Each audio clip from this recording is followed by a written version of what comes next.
कहानी का पूरा आनंद लेने के लिए कहानी के पिछले भाग को सुनना बिल्कुल मत भूलिएगा। उसका लिंक मैं आपको डिस्क्रिप्शन बॉक्स में दे दूंगा और साथ में कमेंट बॉक्स में पिन भी कर दूंगा, तो आप वहां से भी जाकर सुन सकते हैं। सिमरन नहीं, मेरे कहने का मतलब वो नहीं था। मैं तो सिर्फ इतना कहना चाह रही थी कि कहीं जज्बात में किए गए फैसले पर अगर आपको कभी पछताना पड़ गया। शेखर सिमरन, उसने उसके हाथों को अपने हाथों में लेकर उसकी आंखों में झांकते हुए कहा, मेरी आंखों में सिवाय मोहब्बत के तुम्हें कुछ नजर आ रहा है? बोलो, मैंने जो भी फैसला किया है वो सोचने समझने के बाद किया है। अब बारी तुम्हारी है। मैं शाम को आऊंगा, अगर तुम्हें मेरे साथ चलना होगा तो तैयार रहना। अब फैसला तुम्हें करना है। शाम हो चुकी थी। सिमरन इसी उधेड़बुन में थी कि उसे क्या फैसला लेना चाहिए। उसका अंतर्मन कई तरह की शंकाओं से भरा हुआ था कि उसकी आज की खुशियों पर कहीं कल का साया न पड़ जाए। इसी सब के बीच उसने सोच लिया कि वो शेखर का हाथ थामेगी, क्योंकि इतने समय में उसके दिल में भी शेखर के लिए प्यार बढ़ गया था और इसलिए वो इस रिश्ते के लिए तैयार हो गई। उसने शेखर को फोन किया। शेखर, सिमरन, मैं तुम्हारा ही इंतजार कर रहा था। बोलो, उसकी आवाज में एक बेकरारी थी। सिमरन की हाँ की। सिमरन, मैं तैयार हूं, आप आ जाएं। शेखर, सच कहा तुमने? मुझे यकीन था कि तुम इनकार नहीं करोगी। बस मैं अभी आया। शेखर, दादी माँ के कमरे में। दादी, क्या हुआ बेटा, कोई बात है? शेखर जी, दादी, मैंने शादी का फैसला कर लिया है और आज आपकी होने वाली बहू से आपको मिलवाऊंगा। दादी ये सुनकर मारे खुशी के फूली नहीं समा रही थी कि शेखर ने उनकी बात मान ली। क्या तू सच कह रहा है? दादी, कौन है बेटा और कहाँ की रहने वाली है? उसके घर में कौन कौन है? शेखर, दादी, वो मेरी ऑफिस में काम करती हैं। उसका नाम सिमरन है और उसका कोई नहीं है, वो अकेली है। हमारी मुलाकात बहुत अजीब हालात में हुई थी। और फिर शेखर ने सब कुछ बता दिया जो कुछ अभी तक हुआ था। दादी, शेखर, मुझे तुम पर पूरा भरोसा है कि तुम अपने खानदान की इज्जत को बनाए रखोगे। तुमने किसी को पसंद किया है तो वो अच्छी ही होगी। बस मुझे जल्दी से मेरी होने वाली बहू से मिलवा दो। तुम्हारा घर बस जाए तो मैं भी जिम्मेदारियों से मुक्त हो जाऊं और तेरे दादाजी के पास चली जाऊं। शेखर, दादी, आप ऐसा मत कहे। मुझे तो हमेशा आपकी जरूरत है। अभी तो मेरे बच्चों के साथ भी खेलना है आपको। दादी, हाँ हाँ, वो तो मैं खेलूंगी ही। कान्हा जी ने मेरी प्रार्थना सुन ली। इधर सिमरन तैयार हो चुकी थी, लेकिन इस वक्त उसे अपनी माँ की बहुत याद आ रही थी। वो सोच रही थी कि कितनी बदनसीब है कि एक माँ थी उसके पास, वो भी न जाने कहाँ चली गई और इस नए सफर में वो बिल्कुल अकेली है। तभी शेखर आ गया। शेखर, सिमरन बहुत अच्छी लग रही हो। दादी तो तुम्हें देखकर खुश हो जाएंगी। आखिर तुम उन इकलौते पोते की पसंद जो हो। सिमरन, शेखर, मुझे बहुत डर लग रहा। आपने मेरे बारे में सब कुछ बता दिया है ना? अगर घर के बारे में पूछा तो मैं क्या जवाब दूंगी? शेखर, उसकी फिक्र तुम मुझ पर छोड़ दो, वो सब मैं देख लूंगा। दादी सिमरन से मिलकर बहुत खुश थी। उन्हें सिमरन काफी पसंद आई। दादी, शेखर, तुम थोड़ी देर के लिए बाहर जाओ, मुझे अपनी बहू से कुछ जरूरी बातें करनी है अकेले में। शेखर, अच्छा, आप दोनों बातें करें, मैं अभी आया। शेखर के जाने के बाद सिमरन कुछ नर्वस फील कर रही थी। उसे डर था कि दादी माँ उससे उसके परिवार के बारे अगर कुछ पूछा तो वो क्या जवाब देंगी। सिमरन, अब जो भी हो सामना तो करना ही पड़ेगा। दादी ने सिमरन से कहा, बेटी, तुम इस घर की बहू नहीं बल्कि मेरी बेटी बनकर रहना। मुझे तुम्हारा धन्यवाद करना चाहिए कि जो तुम शेखर की जिंदगी में आई, वरना मैंने तो आस ही छोड़ दी थी कि वो कभी शादी के लिए तैयार भी होगा। मुझे शेखर ने मुझे सब कुछ बता दिया है। तुम अकेली नहीं हो, उन्होंने सिमरन को गले लगा कर कहा। सिमरन बेटी, आज से बल्कि अभी से तुम हमारे परिवार का हिस्सा हो। बस तुम्हें मेरे शेखर का बहुत ख्याल रखना है। दादी ने अलमारी से एक बॉक्स निकाला और उसमें रखे कंगन को सिमरन के हाथों में पहनाते हुए कहा, दादी, सिमरन बेटी, ये शेखर की माँ के कंगन है जो शेखर की होने वाली पत्नी के लिए थे, जिसका पर तुम्हारा अधिकार है। तुम हमेशा खुश रहो। सिमरन की आंखें आंसुओं से भर गई। वो दादी के सीने से लगकर रोने लगी। आज उसे परिवार मिल गया था। दादी, शेखर अब शादी की तैयारी शुरू करो और आज से सिमरन इसी हवेली में रहेगी। उसे अब उस गेस्ट हाउस में रहने की जरूरत नहीं है। ये मेरे साथ मेरे कमरे में रहेगी। शेखर, वाह। दादी बहू के आते ही पोते का प्यार कम हो गया। दादी, नहीं, मुझे तो तुम दोनों प्यारे हो मेरे बच्चों। और फिर वो दोनों दादी से चिपक गए। सिमरन और शेखर एक दूसरे को देखकर मुस्कुरा रहे थे और सिमरन के चेहरे पर शर्म की लाली साफ दिखाई दे रही थी। इधर रात को सोना चुपके से गौरी के पास आई और बोली, सोना, गौरी, मैंने तुम्हें यहाँ से निकालने का सारा इंतजाम कर दिया है। कल रात तुम आजाद हो जाओगी, बस आज किसी तरह काट लो। गौरी, सोना, तुम मेरे लिए इतना सब कुछ कर रही हो, मैं तुम्हारा एहसान कैसे उतारूंगी। सोना, अब बहन कहाँ है ना, फिर मैं तुम्हारी छोटी बहन जैसी हूँ। तुम्हारे लिए इतना भी नहीं कर पाऊँ तो धिक्कार है मुझ पर। अच्छा लग रहा है, कोई आ रहा है, मैं चलती हूँ। और फिर वो वहां से चली गई। दूसरे दिन रात को सोना धीरे से दरवाजा खोलकर गौरी के पास आती है। गौरी, सोना, तुम। सोना, शी, सुनो, मैंने सब इंतजाम कर दिया है। तुम ये कुछ पैसे ले लो, यहाँ से जाने के बाद तुम्हारे काम आएंगे। और हाँ, वो पीछे का दरवाजा मैंने खोल दिया है। अभी बस इस भानु को मैं अपनी बातों में फंसाए रखूंगी। तुम मौका देखकर निकल जाना, ठीक। गौरी, सोना, तुम भी यहाँ से चलो, हम कहीं दूर चले जाएंगे। मैं तुम्हें इस नरक में छोड़कर कैसे चली जाऊं। तुम भी चलो। सोना गौरी को सीने से लगाते हुए बोली, गौरी, ये जज्बाती होने का वक्त नहीं है। तुम्हें सिमरन से मिलना है ना, अभी तुम्हारा यहाँ से जाना बहुत जरूरी है। गौरी, हाँ, लेकिन। सोना, लेकिन वेकिन छोड़ो और मेरी बात गौर से सुनो। मीना बाई सो चुकी है और बाकी सब अपने काम पर लगी है। तुम यही रुको, मैं इसे देखती हूँ, इसे यहाँ से हटाती हूँ, फिर तुम निकल जाना।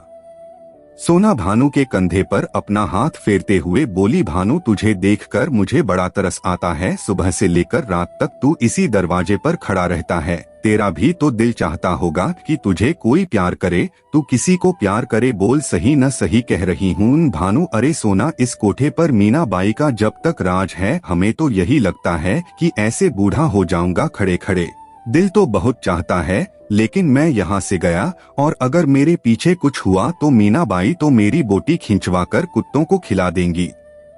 सोना, मन में ये तो बड़ा ही ढीठ है मीना बाई का पिट्ठू। सोना, सुन न भानु, ये बेचारी कहाँ भागेगी, इसकी हालत देखी है, कुछ देर चलना। चल आ। और वो उसे खींचते हुए लेकर चली गई। गौरी रास्ता साफ देखकर निकल गई। इधर शेखर और सिमरन की शादी की तैयारियां जोरों शोरों से चल रही थी। हवेली में काफी रौनक थी। दादी तो शेखर की शादी की सारी तैयारियां खुद अपनी निगरानी में करवा रही थी। दादी, दयाराम। दयाराम जी, मालकिन। दादी, देखो दयाराम, ये मेरे इकलौते पोते की शादी है। किसी भी चीज की कमी नहीं होनी चाहिए। पूरे शहर को पता चलना चाहिए कि किसकी शादी है। दयाराम, मालकिन, आप फिक्र ही न करे, छोटे मालिक की शादी में कोई कमी नहीं होगी। आप सब कुछ मुझ पर छोड़ दे। तभी शेखर आ गया। दादी, आपने मुझे बुलाया था। दादी, हाँ बेटा, अब देखो शादी में ज्यादा समय नहीं है। अब तुम ऑफिस जाना बंद कर दो और मेरी बहू को लेकर जाओ और उसकी पसंद के कपड़े गहने दिला लाओ। शेखर जी, दादी, जैसी आपकी मर्जी। शेखर, सिमरन, चलो तैयार हो जाओ, हमें शॉपिंग के लिए जाना है। सिमरन, शेखर, मुझे अभी बहुत काम है, वो फाइल अभी तैयार नहीं की है। शेखर ने सिमरन के हाथ से फाइल लेते हुए, इसे इधर रखो और यहाँ बैठो आराम से। मिस सिमरन, मैं आपको बता दूं कि अब आप हमारे ऑफिस की स्टाफ नहीं बल्कि इस हवेली की होने वाली बहू है और 2 दिन बाद हमारी शादी होने वाली है। और दादी माँ का हुक्म है कि आपको आपकी पसंद के कपड़े और गहने दिलाए जाए। तो उसने झुकते हुए कहा कि ये बंदा आपकी सेवा में हाजिर है। सिमरन हंसते हुए, बस बस, अब और कितना हंसाएंगे। शेखर ने उसकी उड़ती हुई लटों को छूते हुए कहा, पूरी जिंदगी इसी तरह हंसाया करूंगा। कभी भी तुम्हारी आंखों में आंसू नहीं होंगे। सिमरन अच्छा, इतना प्यार करते हैं मुझे। शेखर जी, अब चलो भी देर हो रही है। सिमरन बस 1 मिनट और फिर वो तैयार होकर गाड़ी में बैठ गई। इधर जयेश सिंह को जब शेखर और सिमरन की शादी का पता चला तो वो मारे गुस्से के तिलमिला उठा। सुधा, अरे इसी तरह चक्कर काटेंगे कि कुछ बोलेंगे भी जयेश सिंह, क्या बताऊं। वो शेखर उस लड़की से शादी कर रहा है और मेरी बेटी को रिजेक्ट कर दिया, मैं तो उसको छोड़ूंगा नहीं। सुधा, कौन है ये लड़की और कुछ अता पता भी है, कहां से आई है? जयेश सिंह, मुझे तो कुछ गड़बड़ लग रहा है, पता करना पड़ेगा कि आखिर ये लड़की है कौन।